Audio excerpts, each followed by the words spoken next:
Hello বন্ধুরা, দেখো রাত্রে খাবার সাজিয়ে নিয়ে চলে এলাম। আজকে কি আছে বলো তো? রুটি, পেঁয়াজ, কাঁচা লঙ্কা, শসা আর হলো তরকা ডাল। রাত্রির খাবার যথেষ্ট বলো, ভালো হবে। আর তার সঙ্গে নেবো একটু নুন, নুন দিয়ে লঙ্কার মধ্যে ভরিয়ে আর কামড়ি খেতে খুব দারুণ লাগে। চলো শুরু করি, খাওয়া যাক।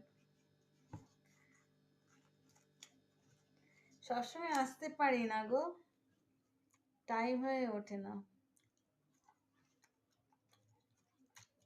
এখন লঙ্কা খাচ্ছি, সঙ্গে পেঁয়াজ।